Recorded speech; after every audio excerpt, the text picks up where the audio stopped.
Good afternoon, everybody. I'll start with the good news first. I can confirm that there are no new cases of COVID-19 in the community today.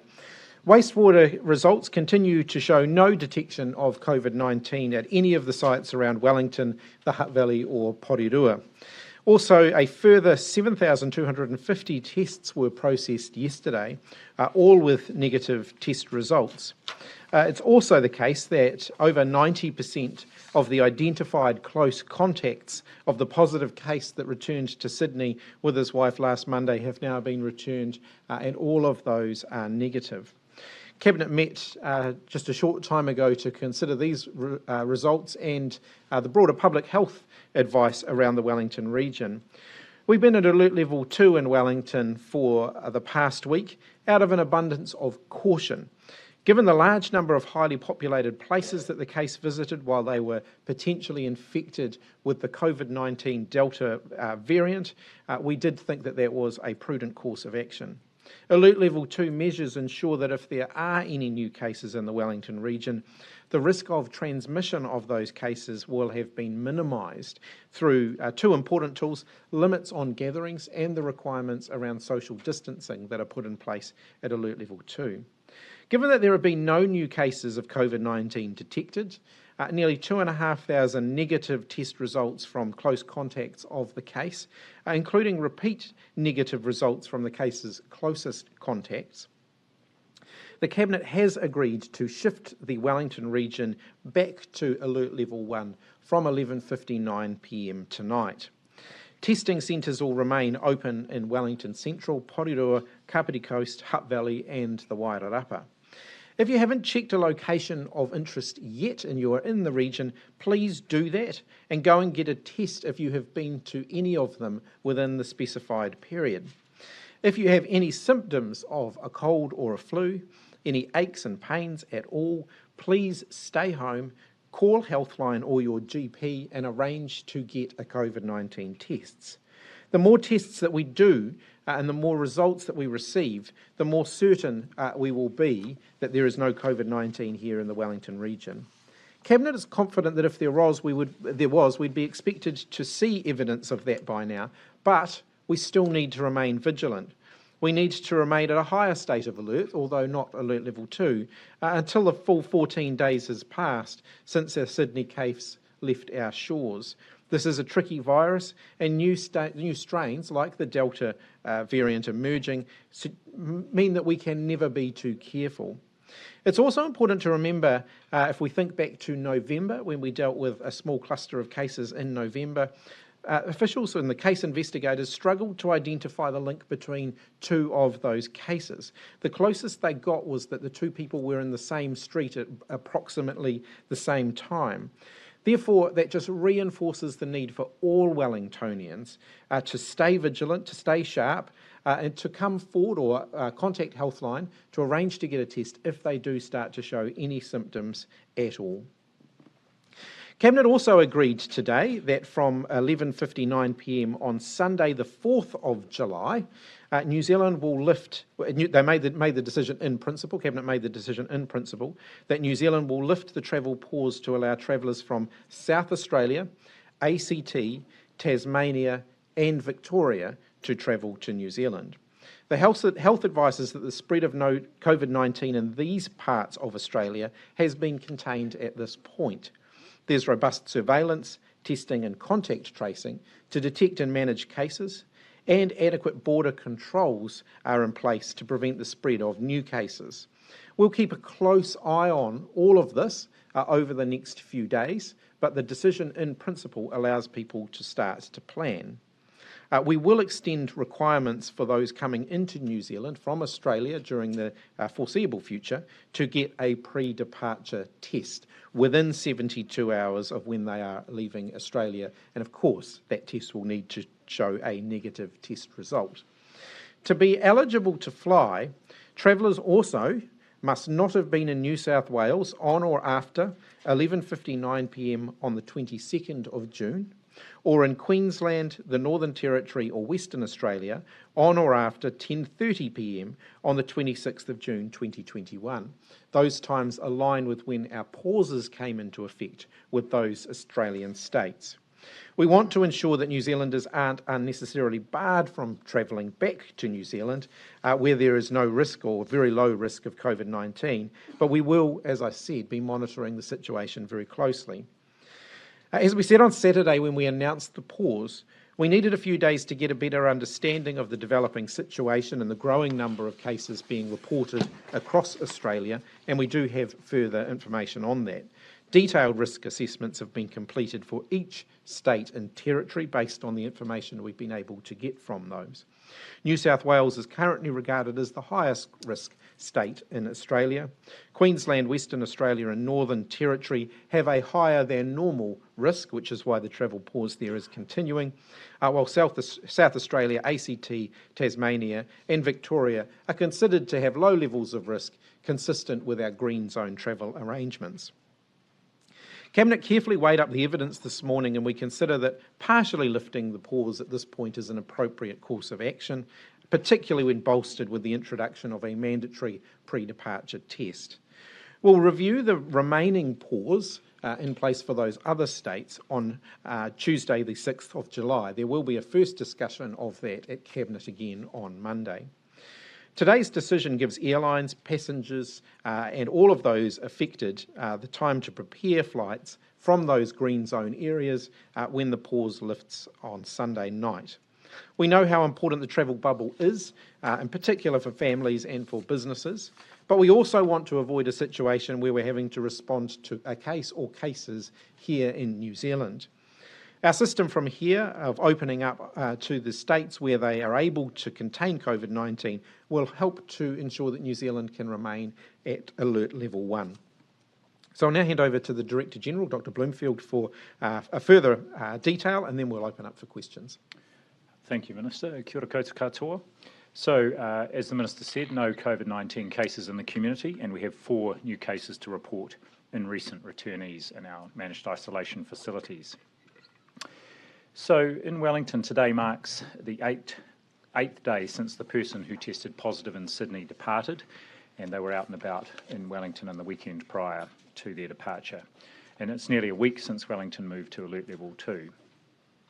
The increasing number of cases that we see in many parts of the world, including obviously in Australia, is a stark reminder that the COVID-19 pandemic continues and is continually evolving with the emergence of new strains. It does reinforce we are taking the right approach here in New Zealand with our precautionary actions to ensure COVID-19 stays out of our community. In the past week, since Wellington entered Alert Level 2, health officials have had time to gather further information, undertake large-scale testing and contact tracing to establish if there is any community transmission. And just to put that in context, 2,609 people classified as either close or casual plus contacts on one case is way more than we have ever done before, including most recently in the outbreak in Auckland in February, where we cast the net fairly wide. I want to thank all the testers who have done the testing, the lab staff and our contact tracing staff right around the country and our public health units who have participated and contributed to this, and especially those people, those over 2,600 people who have done what was asked of them, been tested and isolated. And a reminder that even as Wellington moves back to Alert Level 1, over 950 people will be remaining in isolation for that full 14-day period. And I want to thank all of them. It's an important part of our response. It's disruptive and it's inconvenient, but it really is a fantastic effort and will help give us confidence that we have headed off any wider spread here. Yesterday, of the 7,240 tests processed throughout the country, over 2,000 of those were in the Greater Wellington region. And since Wellington entered Alert Level 2, there's been more than 8,200 tests in the capital, so approaching 2% of our population, which is what we try to do when we are trying to chase down any community transmission. As the Minister said, wastewater samples taken daily, and we're processing those quickly. I want to thank our colleagues at ESR. They're turning those around within around 24 hours, have shown no detection of the virus, which is also reassuring. I know people will be looking forward across the Greater Wellington region to returning to Alert Level 1. with fewer restrictions. But please do keep up the good habits that we have adopted over this last week or so. In particular, do stay home if unwell. We have got used to alert level Zoom. Keep using it. If you're unwell, get a test and remain isolated until you've had that test back. Let's keep the scanning numbers up, not just in Wellington, but right across the country. And of course, good hygiene and use of masks, which, a reminder, are mandatory, even under alert level 1 in public transport and of course on domestic flights. So, while the job is not done, there's no denying this is a milestone and that we've achieved that thanks to the combined efforts of many people. A simple thank you then to everyone who lives in the Greater Wellington region and indeed across the country, because some of those people who remain isolated are not in the Wellington region. Just a quick update on Australia. We continue to be in regular contact and participating in the daily meetings with our counterparts in Australia and closely monitoring the situation there.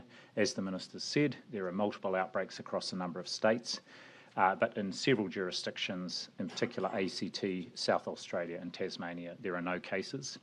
Victoria is still managing some cases from their outbreak, but the recent cases they have identified had been isolating during their infectious period. Please to everybody who has recently travelled back from Australia prior to the pause being in place, the number of locations of interest continues to grow. Please do keep an eye on that, and there is a Section 70 notice in place that requires anybody who was at one of those locations of interest to follow instructions which include isolating and being tested. Thank you, Minister. Happy to open up for questions. Have you had to use any of those Section 70 notices or enforce them so far in Wellington, or has everybody been pretty compliant? Well, I think we've seen by the response, in particular with over 2,600 close and casual plus contacts, people have been, I wouldn't say compliant, but they've contributed to the effort. The Section 70 notice is in place there, particularly for those people who have travelled back from Australia, which just does place a legal requirement. And of course, many of them we will be able to identify because they have flown back, and they will all have received an email letting them know as well what the expectations are.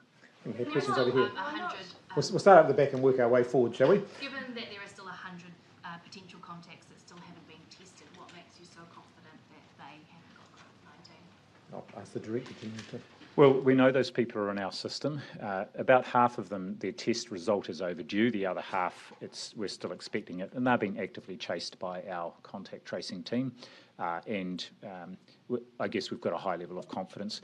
The particular thing here is usually within a week, when we tested this many people across this many venues, if there was anything happening, we would have seen something, and we have seen nothing. And that does give us a high level of assurance. Of course, it's not at 100%, but our contact tracing teams will continue to follow up those results that we haven't got back yet. I think when you consider that in the context of other positive cases that we've dealt with, we've never contact traced and tested this many people across this period of time and not identified another positive case where there was an elevated level of risk.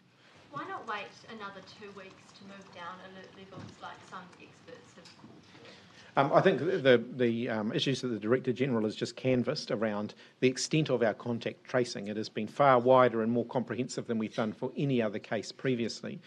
We have been able to contain actual cases in New Zealand without the need to escalate alert levels where we've had really good contact tracing information. This was a challenging case because of the extent of the potential exposure.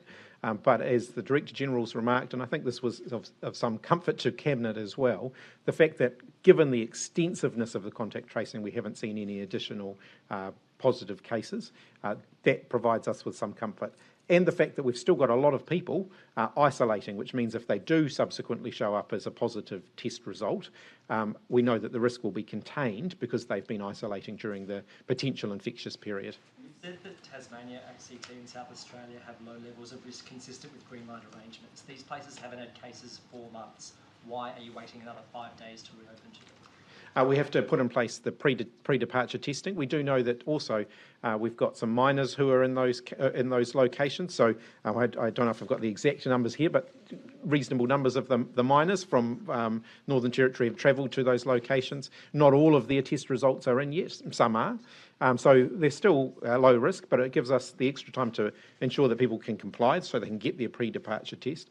But also that if anything else was to come up in the next few days that meant that there was an elevated risk, we would be able to respond to that without having to yo-yo. So that's why we chose the timing we did. You said yesterday that not everyone, or you didn't think that everyone at all the locations of interest had come forward. You cited Wellington Airport. How much weight is the wastewater testing doing here and giving you this confidence? Wastewater testing is one of the things that we look at, and that's, I guess, a little bit of additional comfort for us, that it would suggest that there isn't COVID-19 out there in the Wellington community. A lot of really active work has been done around those locations of interest just to make sure everybody knows, and we've tried to reach out to as many people as we can. So that's included things like working with the staff in the shops at the airport, reviewing CCTV. It's meant that working very closely with Te Papa to extract every bit of information that we possibly could to identify people who may be at higher risk. So a lot of work has been done to identify people who needed to be captured within that net. But as I indicated before, we'll never ever be able to rule out with any case that someone didn't walk down the street next to them or the like, and that they'd have no idea of that, which is why we say to everybody, please, wherever you are in the country, if you start to show any COVID-19 like symptoms, contact Healthline and arrange to get a test. That is the way we would identify any cases wherever they are in the country very quickly. Why wait until 11? We'll come up to the back here. Can you clarify what's happening with those states that are still in bubble pause mode? Are you considering green light flights? How many people are affected, and how long is the extension? Is that across the board the same? So we will review this again on Monday at Cabinet. We've indicated that we'll sort of publicly communicate further on those states on Tuesday next week. We'll have a first discussion about that at Cabinet on Monday. One of the things that we will look at on Monday are the options that are being worked up at the moment to provide greater clarity to New Zealanders who may be caught up by that. Greater clarity to them on when they might be able to return home to New Zealand in the event that this goes on for a significantly longer period of time in Australia. So this is the same exercise we went through with Victoria. In the case of Victoria, several weeks back, they reached the point where they were easing their restrictions, and so we were happy to provide for people to travel back. In the case of New South Wales, obviously they're still seeing significant case number growth there. And so we do have to be prepared for the fact that we might not be in the same position there as we were with Victoria. And that's where we work up a variety of different contingency plans, including using our MIQ space that we've set aside specifically for this purpose. It includes considering whether any self-isolation should be required on return. It includes all of those different scenarios. So we'll be working through those over the next few days. Cabinet will discuss those on Monday, and then we'll be able to provide greater clarity to people in those areas by Tuesday next week. What was your advice to the government on this decision to expand the mandatory use of masks in certain settings?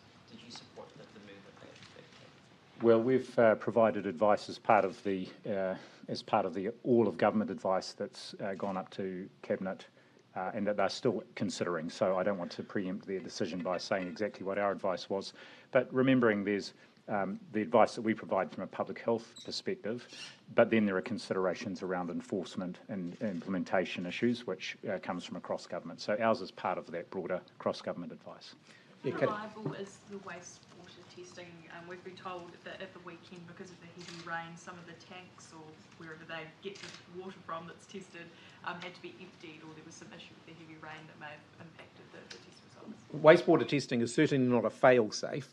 It is just one piece of information that we weigh up. In terms of the specific accuracy as a result of higher rain, that's not something I've been briefed on, but the Director General might want to comment. No, I haven't been briefed on it. There was a lot of rain here, but we've had testing daily now over nearly a week. It hasn't been raining every day in Wellington, which is good, and at 5 different sites around the region. So the fact that all of those has been negative does provide us with just another layer of assurance. Just on the contacts or the miners that came back from Australia. Have you got the results from the second person whose, I think, test result was due back today? Yes, we've had initial negative tests on both those people. They will be isolating, and further testing will continue for them. Tell us how long they were out in the community before they were put into isolation. I don't have that information, but what I do know is that the mine itself notified all the people who had been there quite quickly, wherever they were around either Australia or if they'd travelled here. But we can find out that information. What level of risk assessment for South Australia? Because I think they don't have cases there, but they do have some local restrictions there. Is that correct? That's correct. My understanding is that the restrictions in South Australia fall into the very precautionary approach that South Australia have been taking. They have been very, very cautious, which again is one of the things that contributes to our greater level of confidence there. But look, we'll keep that under close review over the next couple of days. Do you just consider like the chances of someone who's still incubating the virus maybe for 14 days? You just think that given what we've seen, the chances of that is very low? Yes, I mean, there are two things we're watching here and that's why our advice was to push out the implementation of reopening travel from, in principle, from those other states and territories. By pushing that out another few days, it just gives us a chance to see what might be happening there.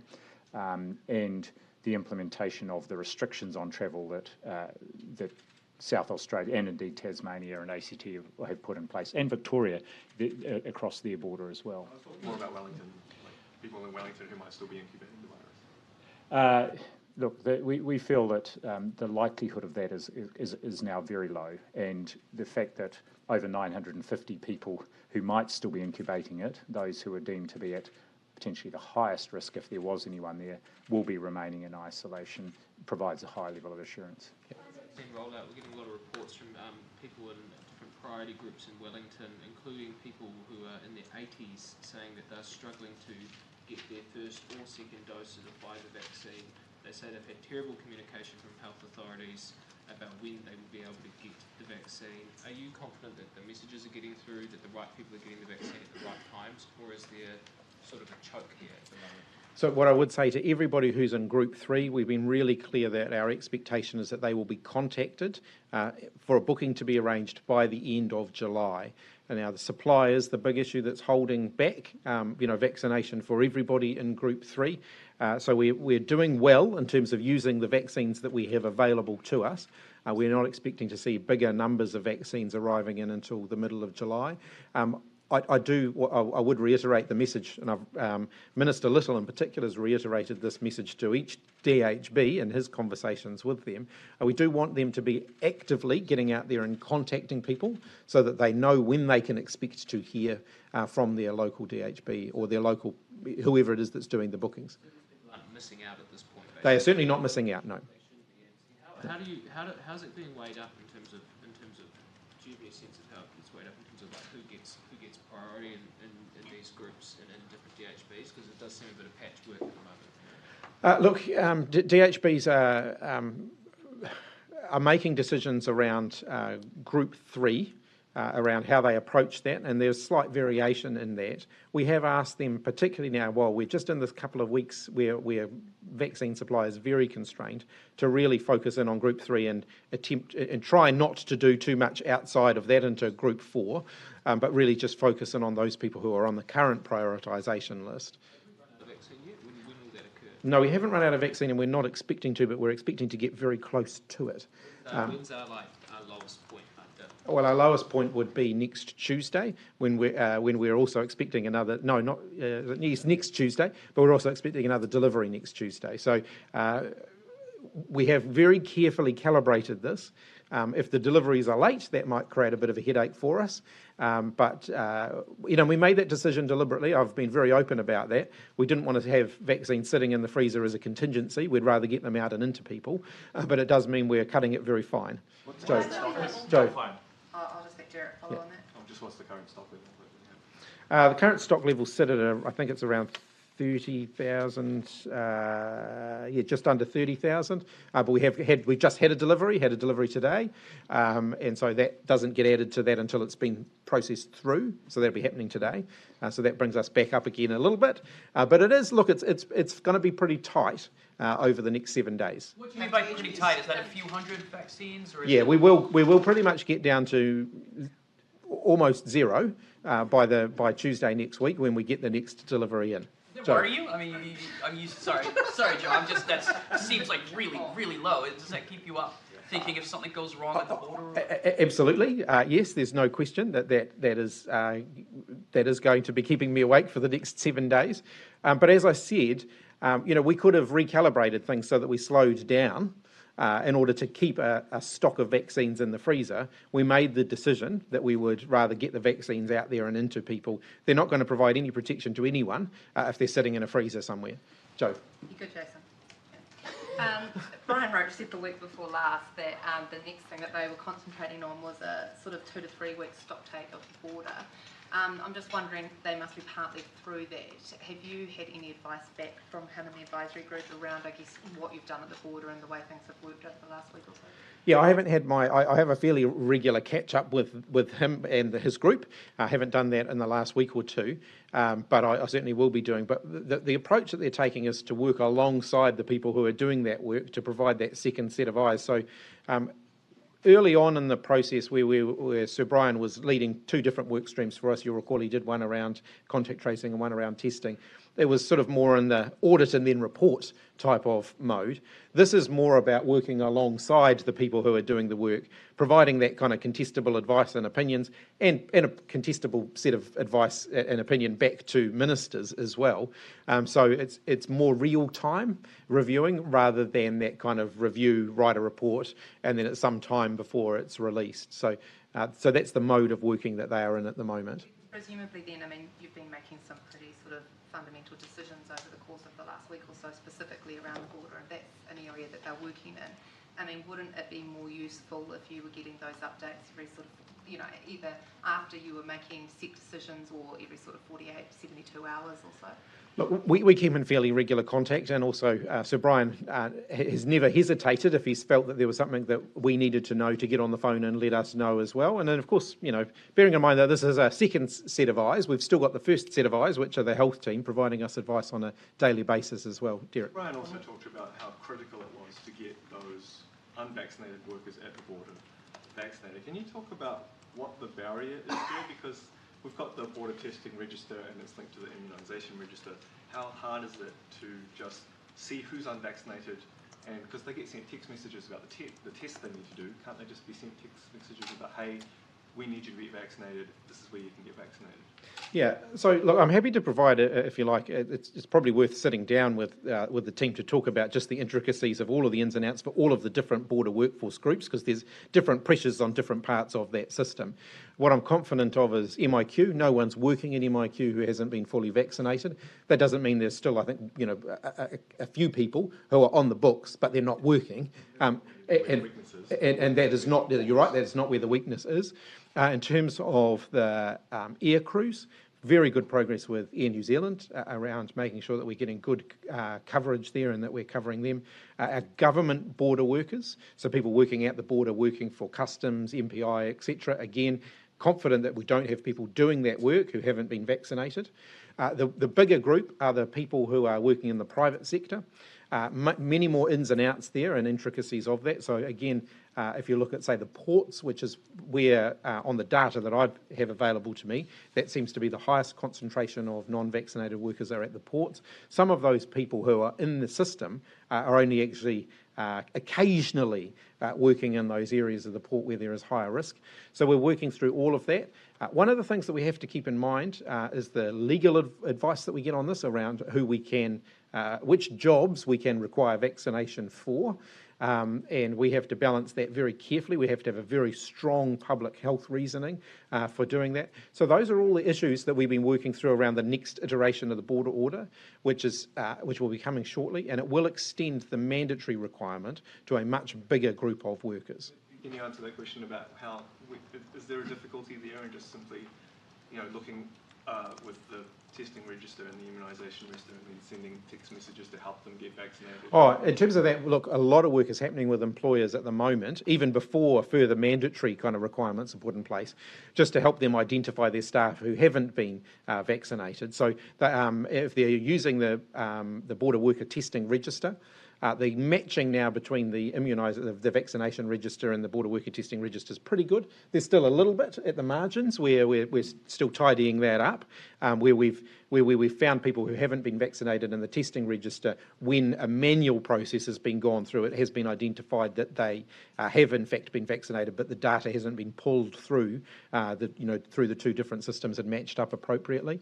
So there's obviously tens of thousands of people that we're talking about here, so that data matching exercise is very important, and it continues.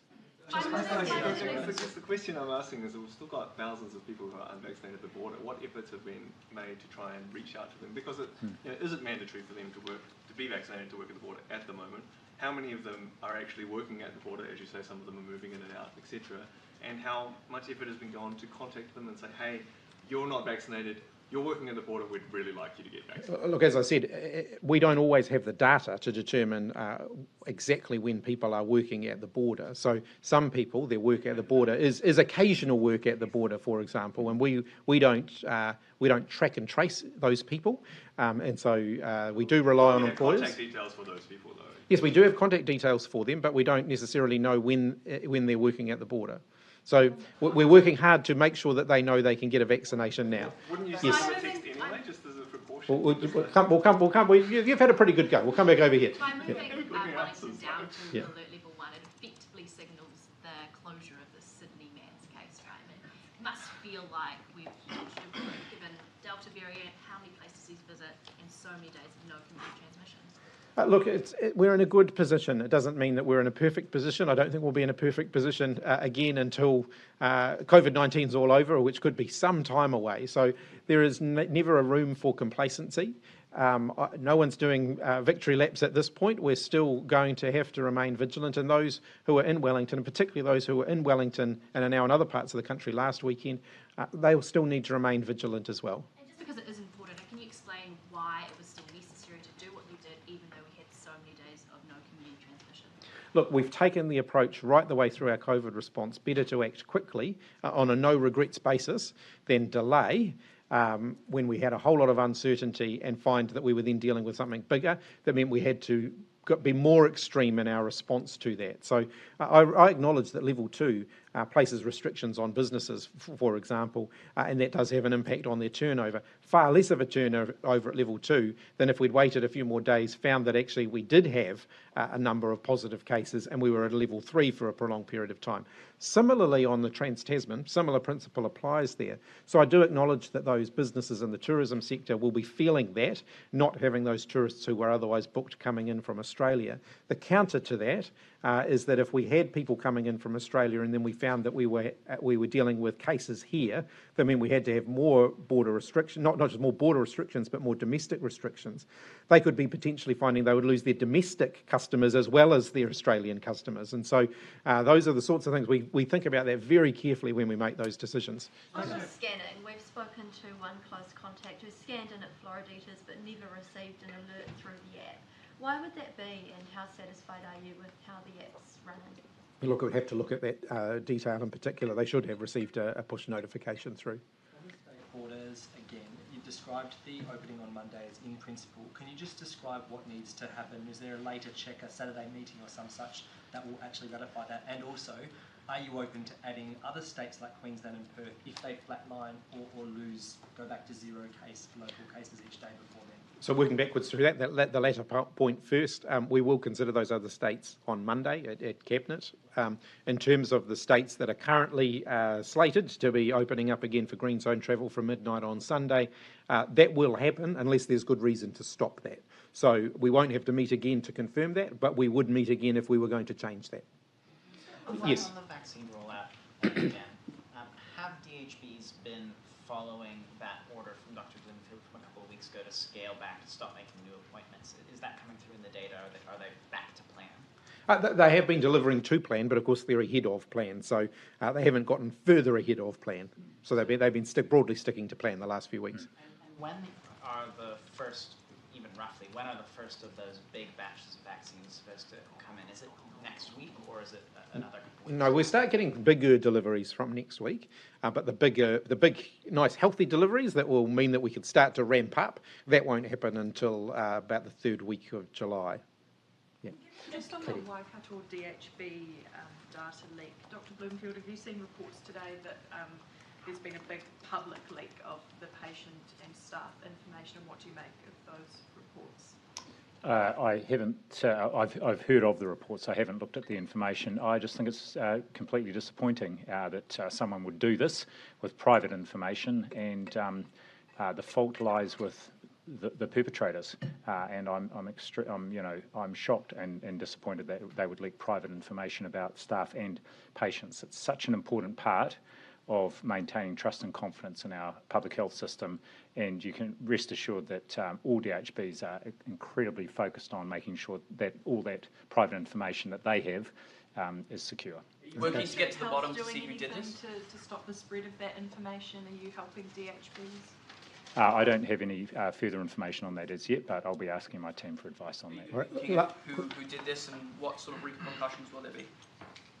Well, of course, that's with the National Security Centre and Cyber Security Centre. Colleagues are following up who was involved in the cybersecurity incident, and of course, anything like this is referred to the police to follow up. Last couple of questions. I think I have one over here. Tight with the vaccine, and we've had this Delta scare. Would you consider approving the applications for the AstraZeneca and Johnson & Johnson vaccine? Ultimately, that decision sits with MedSafe. I think, as we've indicated before, they are close to making recommendations on both of those vaccines. They've not yet done that. So, urge them, though, to hurry up with that and look, at this point, I'm confident that Pfizer's going to deliver us the vaccines when they've indicated they're going to deliver the vaccines to us. Rolling out a different vaccine would have a bit of a lead time to it anyway. So at this point, we're still sticking with Plan A. You never rule anything in or out, though, but what we have always been very clear about is that our MedSafe approval process is critical, and we won't be using any vaccines that haven't gone through the full MedSafe approval. On the Trans-Tasman bubble, is there a plan to help Kiwis who might be trapped in those other states where the bubble won't be reopening?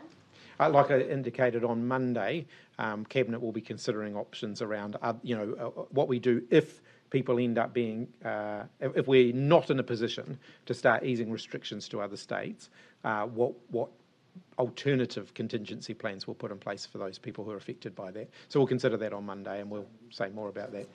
New South Wales, as indicated, is the highest risk, but it's also the one that the pause has been in the place with the longest. So that'll certainly be front of mind in our considerations. Last question. Is there any particular reason that Cabinet didn't approve the provisional MedSafe approval for Pfizer for 12 to 15-year-olds yesterday? We are awaiting a little bit of further information from the Director General of Health, a bit of further advice on that, and once we've got that, we'll consider that. I'll let the Director General comment on that. Yes, so we'd put the advice through to Cabinet, which included support for the MedSafe provisional approval. However, I had asked for one specific further piece of advice through Dr. Entown, the Chief Science Advisor. Our COVID vaccination advisory group, technical advisory group, is meeting today, so we'll have that information, which I'll then be able to update the Minister with. Weighing up here the need to get to herd immunity and how much of the number of people within that 12 to 15 age group. Oh, look, that's probably a broader topic of conversation than what we're here today to talk about, but we will get into that when we do our next vaccines update. Happy to get into discussion on that. Thanks very much, everybody.